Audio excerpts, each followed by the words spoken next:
Welcome to the History and Heritage podcast with me, Liam Blake. Join me as we uncover hidden stories and insights that shaped our world. From mysteries to legacies, join us on this journey through time. Hello everyone, I'm starting a new series today, and that series is Surname Series. Starting with the very popular name here in Ireland, Murphy. If there's one name that seems to echo through every town, parish and emigrant list in Irish history, it is Murphy. Common, yes, but never ordinary. Behind that simple name lies over 1,000 years of struggle, movement and endurance. The Murphy surname, in Irish Ó Murchadha or MacMurrough, means descendant or son of Murchaidh, and Murchaidh itself translates as sea warrior or sea battler. It's a name of movement and defiance, carried first by Celtic kings and later by emigrants who refused to disappear. The breakdown, Mur meaning the sea and Cha meaning battler, tells us something vital about the people who bore it. They were warriors from the coastlines of Ireland, men and women who faced what came across the water. Now, like many Irish surnames, Murphy didn't belong to one single family. It arose independently in several places, in Wexford and Carlow, Cork, Donegal and Sligo, each branch claiming descent from a different ancestor called Murchaidh.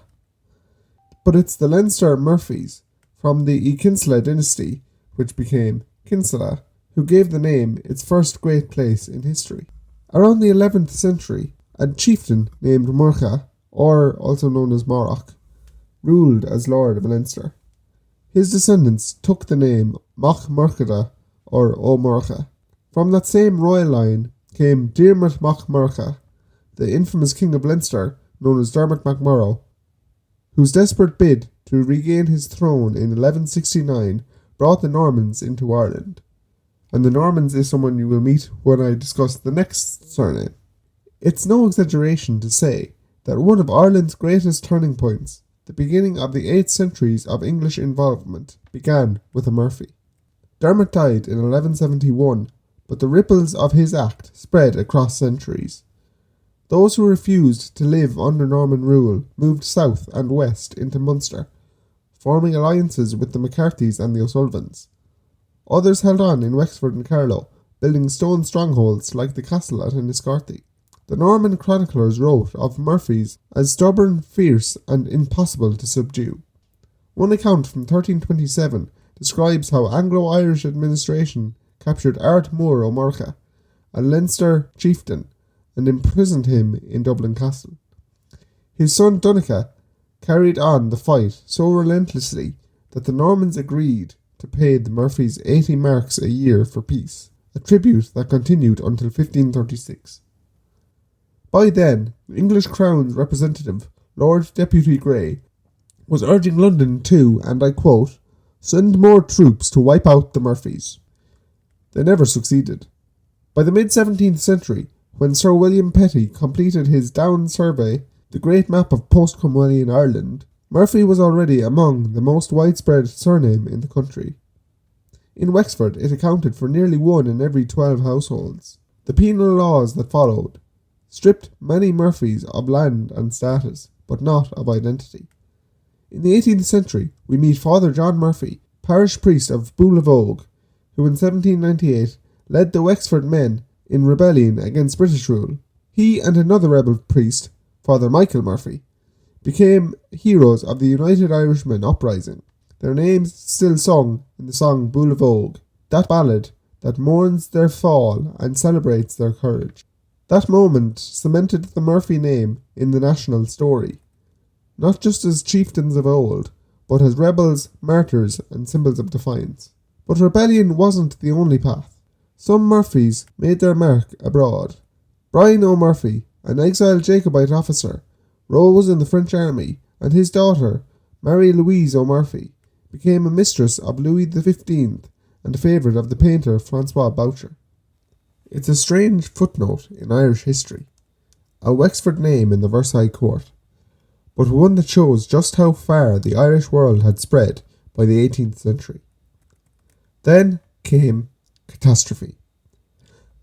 When the Great Famine struck in 1845, the Murphy name was everywhere in the death registers and on the passenger lists of ships bound for Liverpool, Quebec and New York. They left from Cove and Derry and Westport, carrying little but faith, humour and the indestructible name. Between 1840 and 1920, thousands of Murphys settled in America, Canada, Australia and Britain. By 1880, Murphy was the most common Irish name in the United States census. In Newfoundland, Canada, where Irish fishermen from Cork and Waterford had already established communities, it became one of the 10 most common surnames. And Newfoundland itself is a fascinating place to listen to because of how similar the accents there are to the Irish accents.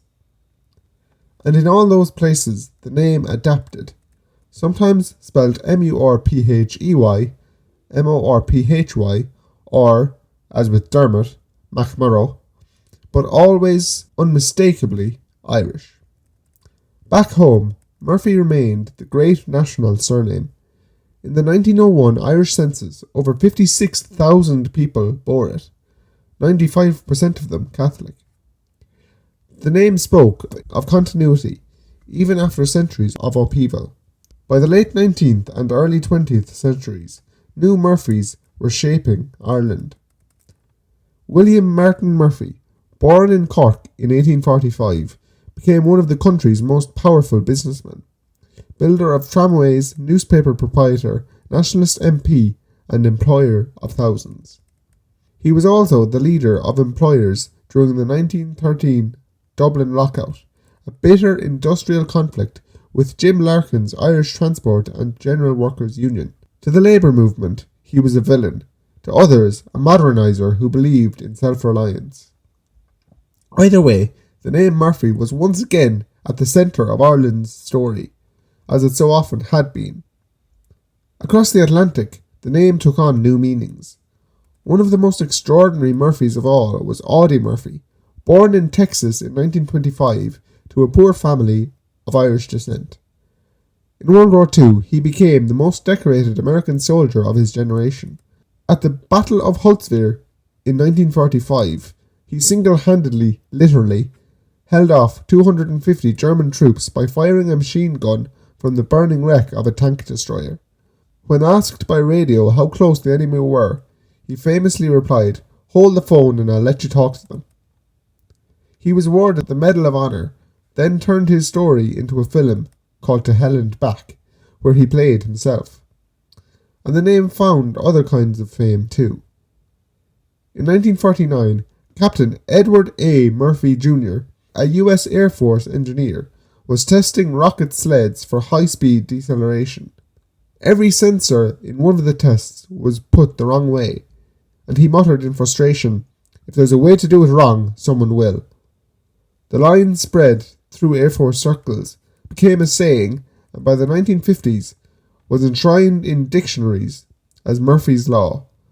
The humour of it, that blend of fatalism and wit, shows exactly its Irish roots.